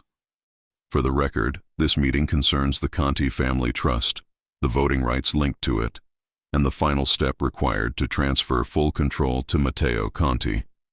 Sarah's stomach tightened. So that was it. The conditions. Not just reputation, not just image. Control. Victoria looked back at Matteo. "You inherit full authority when you demonstrate stability, not only operationally, but emotionally." Matteo didn't flinch. "You don't get to grade my emotions." Victoria's tone stayed calm. "I do, actually. Your father wrote it into the trust, after what he did to your mother." A sharp silence settled. Sarah's fingers tightened around Matteo's, then softened when she felt him squeeze back, slow, controlled, grounding. Victoria continued, voice still polite, but the meaning landed heavy. "Your father believed love made men reckless. He believed affection made people weak. He believed women were liabilities." Sarah's throat tightened. Olivia's jaw hardened. She didn't speak, but Sarah saw it, the anger she'd been swallowing for years. Victoria looked at Sarah now. "I didn't create this system," she said quietly. "I'm ending it." Sarah didn't trust her tone. "By humiliating me? By moving me around like a prop?" Victoria held her gaze. "By forcing Matteo to stop using distance as a shield. The same way his father did. The same way his father taught him." Matteo's hand lifted slightly, still under the table, his thumb brushing Sarah's knuckle in a slow circle, like he could sense her rising temperature and wanted to cool it. Victoria looked back at Matteo. "I watched you in that lobby," she said. "You were ready to lose control over a hug that wasn't even romantic." Matteo's eyes stayed cold. "And you enjoyed that?" "No," Victoria replied. "I recognized it. You didn't learn jealousy from nowhere. You learned it from watching love become a weapon in this family." Sarah held still. This was the first bombshell that didn't feel like a threat. It felt like an explanation. Victoria leaned forward a fraction. "I needed to see if you would keep repeating the pattern. Hide her, distance her, reduce her to a role so no one could use her." Matteo's voice dropped. "And when you realized you were wrong?" Victoria's expression softened just slightly. "Then I decided to give you a way out." Olivia let out a quiet laugh with no humor. "By terrorizing his assistant." Victoria glanced at Olivia. "By pressuring him into the one thing that ends pressure permanently." Sarah's pulse hammered. She didn't like Victoria. She didn't forgive her. But Sarah understood exactly what Victoria meant. Public truth. Matteo's jaw flexed once. "You could have asked." Victoria shook her head. "He would have answered with strategy, not with truth." Matteo didn't deny it. Sarah felt it. How hard that was for him to hear and accept. Victoria turned her attention fully to Sarah, voice calm. "Sarah Davis, before you speak your sentence, I want you to know something." Sarah's stomach tightened. "What?" Victoria opened the folder and slid a photo across the table. Sarah's breath caught. The photo showed Ethan Davis, Sarah's father, standing in front of a hospital entrance, younger, smiling faintly, one arm around a woman with dark hair and tired eyes. The woman's face was familiar in a way that made Sarah's skin go cold. Olivia stepped forward, eyes narrowing. "Where did you get that?" Victoria's voice stayed steady. "That woman is your mother." Sarah's heart lurched. "My mother!" Olivia's voice went sharp. "That's not possible." Mateo stared at the photo, his expression changing. Subtle, but real. Something moved behind his eyes. Victoria met Sarah's gaze. "Your mother worked with the Conti family years ago, not in the company." "In the private world you don't see." Sarah swallowed hard. "My mother died when I was a kid." Victoria nodded slowly. "I know. And that is part of why I didn't want you pulled into this without truth." Sarah's voice trembled despite her effort. "What truth?" Victoria pointed to the photo. "Your father protected her. He got her out. He helped her disappear." Sarah's hands went numb. "Disappear from what?" Olivia's voice cracked like a whip. "From my father." Silence hit.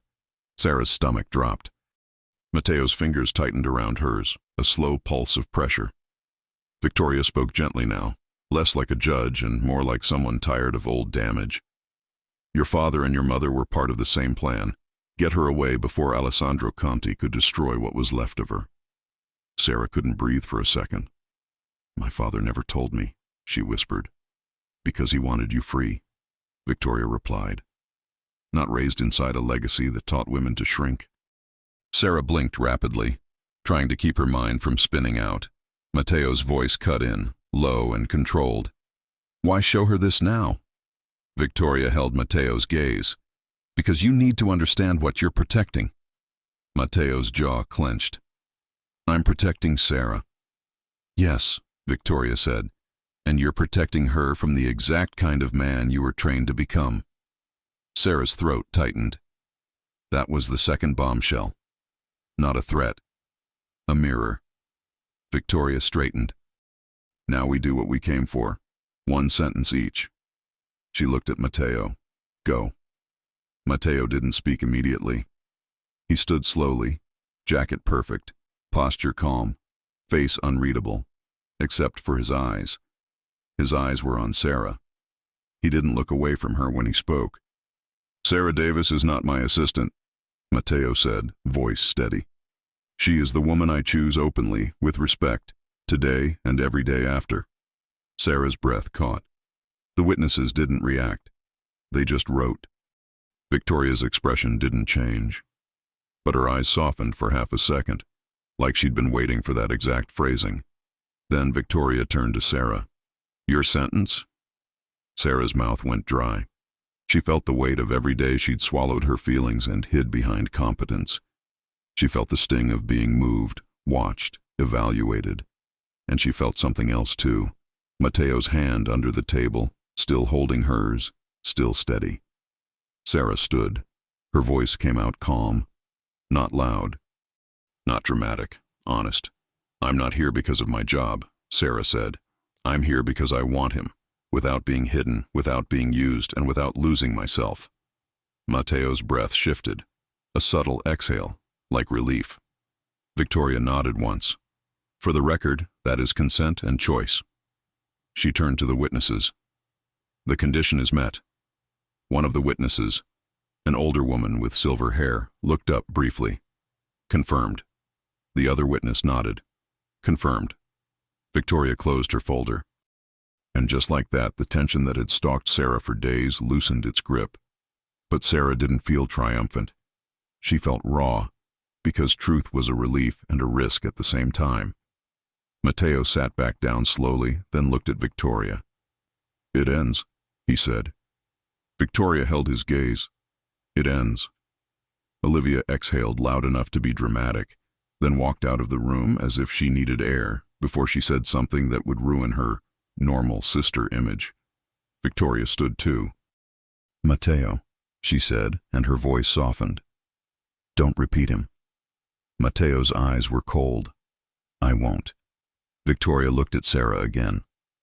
"I don't expect forgiveness," she said. "But I will say this. You're stronger than the women in this family were allowed to be." Sarah's jaw tightened. "I didn't ask to be tested." "I know," Victoria replied. And you're right." Then she turned and left. The door closed behind her. The witnesses gathered their papers and quietly excused themselves. And suddenly, the room was just Sarah and Mateo. A quiet that felt completely different from the fear quiet of the last few days. This quiet felt private, real. Sarah's hands started to tremble now that she didn't have to be steady for anyone else. Mateo stood and came to her without hesitation. He didn't ask permission this time. He simply opened his arms. Sarah stepped into him like her body had been waiting for it for months. Mateo held her tightly, not rough, not desperate. Firm and warm, like he was anchoring her to something safe. "I'm sorry," Mateo murmured into her hair. Sarah's voice was muffled against his chest. "For what part?" "For letting you get pulled into the legacy," he said quietly. "For making you feel like you had to be perfect to be safe." Sarah swallowed. "I didn't feel safe because of perfection." Mateo pulled back slightly, eyes searching her face. "Then what made you feel safe?" Sarah's voice softened. "You showing up. You listening. You choosing." Mateo's jaw tightened, as if the words hit him too hard. He brushed his thumb along her cheeks slowly. "I will never make you a secret again." Sarah's throat tightened. "And what about work?" Mateo's mouth curved faintly. "We fix it properly." Sarah blinked. "Properly?" Mateo reached into his inner jacket pocket and pulled out a slim folder. Sarah frowned. "Mateo." He handed it to her. Inside was a single letter with her name printed cleanly at the top. Director of Operations, Conti Holdings. Sarah stared. "This is real?" "It's overdue," Mateo replied. "You already do the work. Now you have the authority." Sarah looked up at him, overwhelmed. "You're doing this because I respect you," Mateo said, steady, "and because I refuse to let anyone imply you're only close to me because you're beneath me." Sarah's eyes burned. "I don't want to be a headline." "You won't be," Mateo promised. "You'll be respected." She exhaled, trying to steady herself. "My dad." Mateo nodded immediately. "We tell him today, together. No surprises." Sarah's chest tightened. "He's going to be furious." Mateo's expression was calm. "He can be furious at me. I can take it."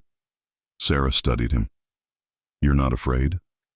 Mateo leaned closer, voice low. "I'm afraid of losing you, not of a conversation." That made her laugh softly through the emotion. That's a very Mateo answer. He kissed her forehead, slow and warm. "Come with me." Ethan Davis didn't open his apartment door with a smile. He opened it with the face of a man who had been polite for days and was finished being polite. Sarah barely stepped inside before Ethan pulled her into a tight hug, his arms strong, protective, familiar. "You okay?" he asked immediately, scanning her face. "I'm okay," Sarah said softly. "I'm okay." Then Ethan's gaze moved past her to Mateo standing at the doorway. Ethan's jaw tightened. "You." Mateo nodded once. "Mr. Davis." Ethan scoffed. "Don't Mr. Davis is me." Sarah stepped between them instinctively. "Dad." Ethan's eyes softened for Sarah, then hardened again for Mateo. "He did this to you?" Ethan asked. Mateo answered before Sarah could. "Yes." Sarah blinked. Mateo continued, voice steady. "I brought her into a world that should never touch her. And I'm sorry." Ethan stared at him, surprised by the direct admission. Sarah watched her father's expression shift. Confusion, suspicion, then a reluctant respect for the honesty. Ethan exhaled, slow. "Say what you came to say." Mateo looked at Sarah first, asking without words if she was ready. Sarah nodded. Mateo's voice was calm. "Your daughter isn't my assistant anymore." Ethan's eyes widened. "What?"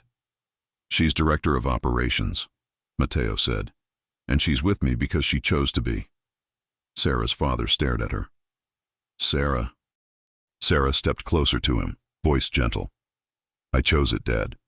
Not because I was pressured, not because I was scared, because I want him." Ethan went very still, Then he looked back at Mateo, voice low. And you? Mateo didn't flinch. I choose her, publicly, permanently, with respect. Ethan's eyes narrowed. Respect is not a word you can say once. It's a life. Mateo nodded. Then I'll live it. A long silence. Then Ethan looked at Sarah, voice softer. You're sure? Sarah nodded, eyes shining. Yes. Ethan exhaled slowly, then surprised her by laughing, just once, short and tense. Of course you'd fall for the most complicated man in New York. Sarah laughed through her tears. He's not, Ethan pointed at Mateo. He is. Mateo's mouth tightened like he was fighting a smile. Fair. Ethan stepped closer to Mateo, face serious again. If she ever feels small around you, Ethan said quietly, I'll be a problem. Mateo met his gaze. I understand. Ethan's voice lowered further. And if anyone tries to use her again? Mateo's answer came without hesitation. They won't get close enough to try. Ethan studied him for a long beat. Then finally he nodded once. Not approval. Permission. A father's reluctant acceptance. Sarah felt her body loosen, relief washing through her so hard her knees went weak. Mateo's hand found the small of her back, steadying her instantly. Ethan noticed. He didn't comment. He just said, You two should sit. Olivia, who had apparently been waiting in the hallway like a gremlin with excellent timing, popped her head in. Hi, I brought coffee, because this is basically a family meeting now and I refuse to be left out. Sarah laughed. Real laughter, the kind that made her feel like herself again. Ethan stared. Who are you? Olivia smiled sweetly. The normal one. Mateo muttered. She's lying. Olivia grinned. I'm the fun one. For the first time in days, the air felt light, and Sarah realized something important. This is what safety looked like. Not hiding, not distance. People standing in the open, choosing each other anyway. That night, back at Mateo's penthouse, the city lights felt less like a wall and more like a view. Sarah stood near the window in a soft sweater Mateo's sister had insisted she take, warm tea in her hands. Mateo came up behind her slowly, careful not to startle her, and wrapped his arms around her waist. Sarah leaned back into him immediately, her body finally allowing itself to rest. You did it, she whispered. Mateo kissed her neck gently, just under her ear. We did it. Sarah turned in his arms, looking up at him. I still don't like your aunt. Mateo's mouth curved faintly. You don't have to. Sarah searched his face. Are you okay? Really? Mateo's eyes softened. I'm lighter. Sarah smiled. Because you stopped performing. Mateo nodded. Because I stopped pretending love was a weakness. Sarah's fingers traced the edge of his tie, slow. And what are we now? Mateo's gaze dropped to her mouth, then lifted back to her eyes. We're honest. Sarah's voice turned quieter. And what do you want, Mateo? He didn't answer with strategy. He didn't answer with control. He answered like a man. I want mornings with you, he said. I want you in my home without you feeling like you're trespassing. I want you to take up space and never apologize. I want you to look at me and know you're safe. Sarah's throat tightened. That's a lot. Mateo's thumb brushed her cheek. You deserve a lot. Sarah whispered. And you? Mateo's voice dropped. I want you to choose me, even when I'm not perfect. Sarah smiled softly. Then stop trying to be perfect. Mateo's eyes held hers for a long beat. Then he stepped back slightly, reaching into his pocket. Sarah blinked. What are you doing? Mateo's jaw flexed once, the smallest sign of nerves she'd ever seen from him. He opened his hand. A ring box. Sarah froze. Mateo's voice was steady, but quieter than usual. I'm not doing this because of my aunt, or the trust, or the company. Sarah's breath shook. I'm doing this, Mateo continued, because I'm tired of waiting for a safer time that never comes.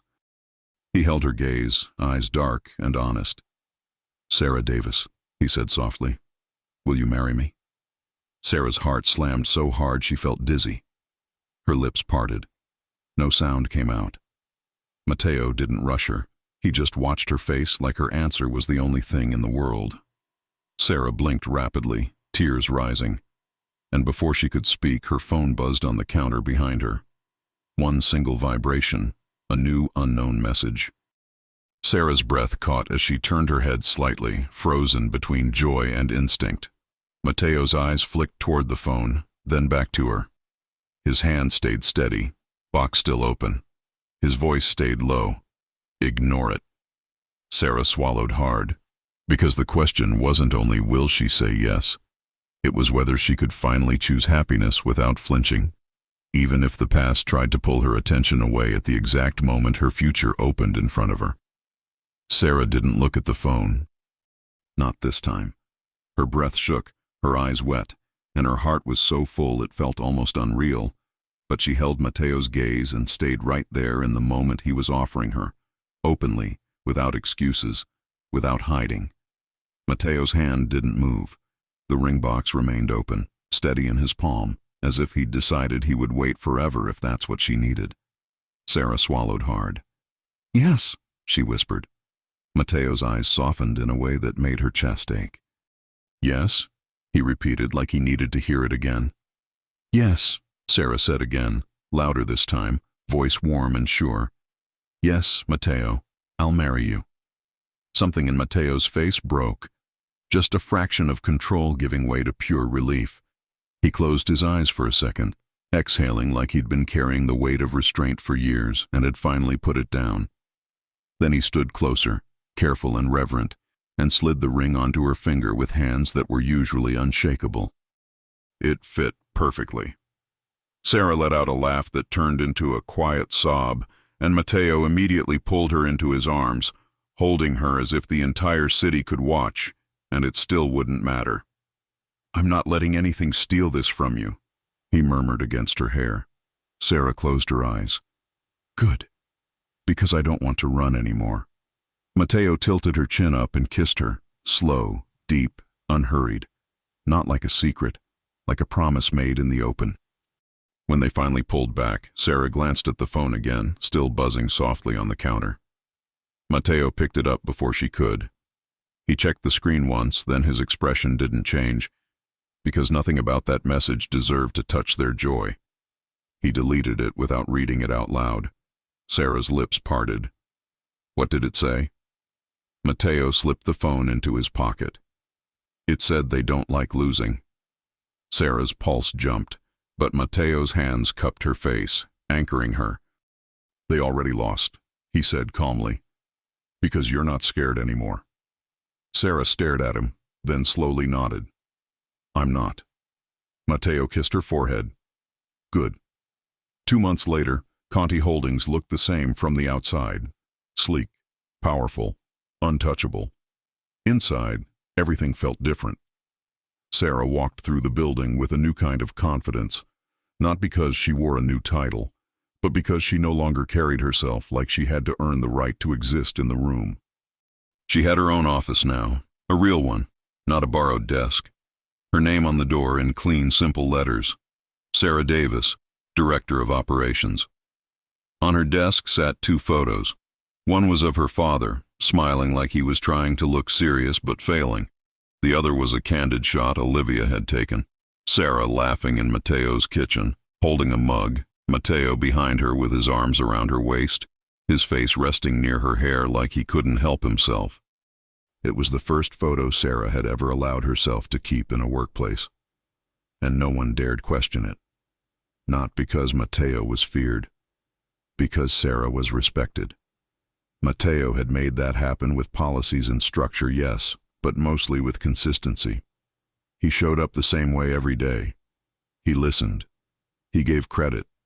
He stopped treating love as an exception he had to hide.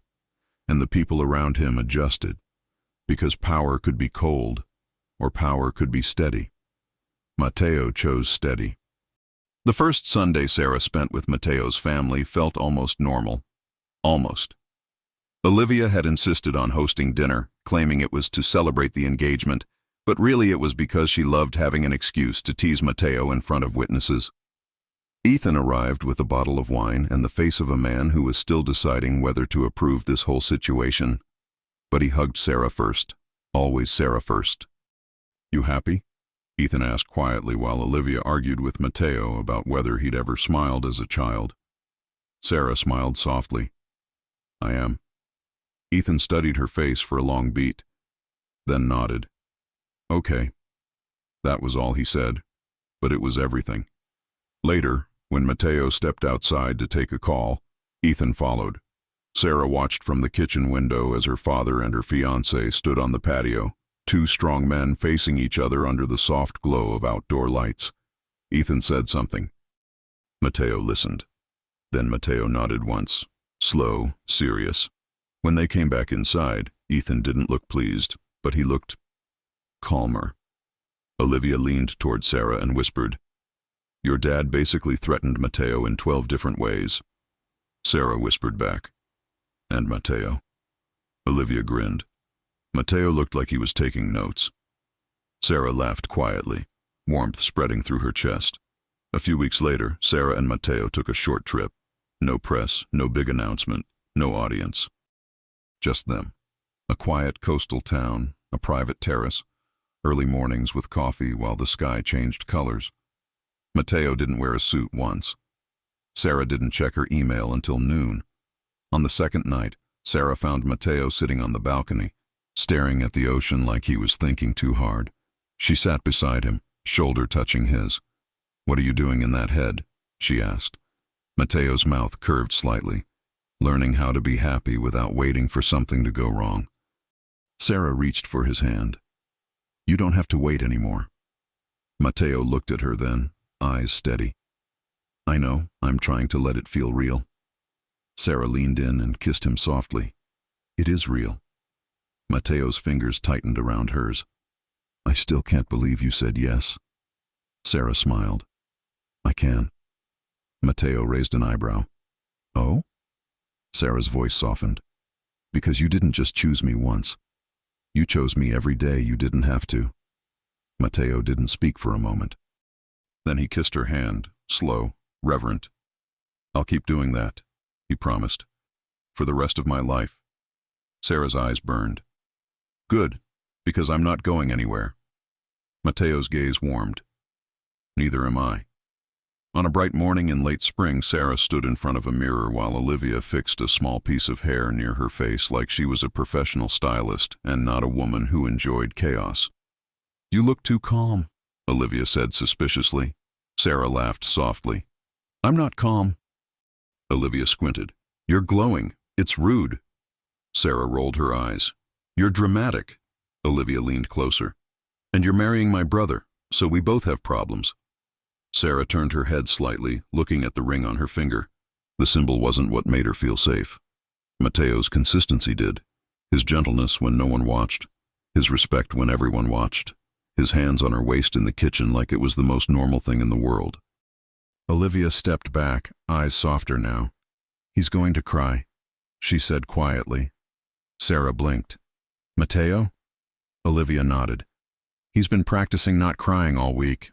It's not going well." Sarah laughed through a sudden sting of emotion. "Good." Olivia smiled.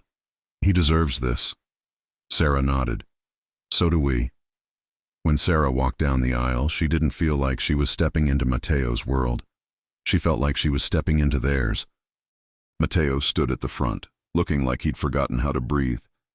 His suit was perfect, but his eyes were raw with emotion, fixed on Sarah as if she was the only light in the room. Ethan walked beside her, strong and steady. Halfway down, Ethan leaned in and murmured, "If he messes this up, I'll be the first one to help you bury him." Sarah let out a laugh that made a few guests turn and smile.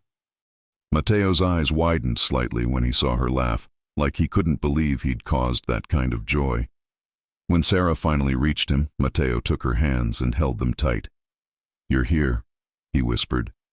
Sarah smiled, voice soft. "I'm here." Matteo swallowed hard. "You're really here." Sarah squeezed his hands. Stop acting surprised. You earned this. Matteo's eyes went glossy. Olivia, sitting in the front row, mouthed dramatically, "He's crying." Sarah's shoulders shook with quiet laughter. Matteo laughed too, through the emotion like he couldn't hold back anymore. And in that moment, everything that had once felt like danger, pressure, and tests melted into something simple. Two people choosing each other, openly, without fear. When the officiant asked them to speak their vows, Matteo didn't try to sound powerful. He sounded honest. "I spent my life thinking control was protection," he said, voice steady but thick. "Then you walked into my world and showed me what protection actually looks like. It looks like respect. It looks like listening. It looks like choosing you every day and never making you feel small." Sarah's eyes filled. Matteo continued, gaze locked on hers. "You made me better. You made me softer without making me weaker. And I promise you, I will never hide you. And I will never hide from you." Sarah swallowed, then spoke with quiet certainty. "I thought love meant losing myself," she said. "But you didn't ask me to shrink. You asked me to be seen, and I promise you, Matteo, I will love you loudly and safely. I will tell you the truth even when it's hard. I will choose you the way you chose me, on purpose." Matteo exhaled, trembling, then smiled with his whole face. When they kissed, it wasn't rushed. It was slow, certain, a celebration, not an escape. And when the guests cheered, Sarah didn't flinch. She leaned into it. She leaned into him. Because for the first time, being seen felt like freedom. That night, in their quiet penthouse, Sarah stood barefoot near the window, city lights stretching out below them like 1,000 small promises. Matteo came up behind her, arms wrapping around her waist. "Mrs. Conti," he murmured. Sarah smiled softly. "Don't get used to it." Matteo kissed her shoulder. "Too late." Sarah leaned back against him. "Do you feel different?" Matteo's breath warmed her neck. "Yes." "How?" Matteo turned her gently to face him, hands steady on her hips. "I feel like I can finally live," he said. "Not just manage." Sarah's chest tightened. "Then live." Matteo's eyes softened. "With you?" Sarah smiled. "Always." Matteo kissed her again, slow and warm, and Sarah realized she wasn't stepping into a dangerous legacy anymore. She was building something new, a love that didn't need secrecy to survive, a love that didn't turn women into liabilities. A love that made both of them softer, stronger, and free. And for the first time, the Conti name meant something Sarah could be proud of. Not because it was powerful, because it had finally learned how to be good.